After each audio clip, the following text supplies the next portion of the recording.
নমস্কাৰ বন্ধু বান্ধৱীসকল, মই অৰ্চনাই অন্য এটা ভিডিঅ'লৈ আপোনালোকক স্বাগতম জনালোঁ। আজি মই ফুলকবি এবিধ বনাব লৈছোঁ, তাকে আপোনালোকক দেখুৱাওঁ কেনেকৈনো বনাই আছোঁ। এয়া মই ফুলকবিৰ পাহকেইটা ডাঙৰকৈ কাটি ল'লোঁ।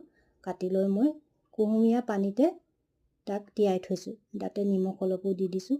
এয়া তিয়াই থৈ হোৱাত মই সেইখিনি ভালকৈ টুকি ল'লোঁ পাহকেইটা, আৰু এতিয়া মই তেলতে ফ্ৰাই কৰি আছোঁ। আৰু লগতে আলু কেইডোখৰমানো লৈছোঁ। আলু আৰু ফুলকবি ৰঙচুৱাকৈ ধুনীয়াকৈ ফ্ৰাই কৰি ল'লোঁ। আৰু মই পিঁয়াজ নহৰু দিয়া নাই, নিৰামিষকৈ বনাইছোঁ। অকল মই জলকীয়া দুটা আৰু হালধি গুড়ি, লগতে জিৰা অলপ আৰু জলকীয়া গুড়ি দিছোঁ। আৰু এই আলু কেইডোখৰ দি মই ধুনীয়াকৈ মিলাই ভাজি ল'লোঁ। আৰু তাতে কাটি থোৱা বিলাহীকেইটাও মই মিক্স কৰি ভাজি লৈছোঁ। সেয়া ভাজি হৈছে, মই তাতে পানী অলপ দি দিছোঁ আৰু ফ্ৰাই কৰি থোৱা ফুলকবি কেইডোখৰ দি মই এতিয়া উতলাই দিছোঁ। কেনেকুৱানো লাগিছে মোৰ ভিডিঅ'টো চাই আপোনালোকে ক'বলৈ নাপাহৰিব দেই।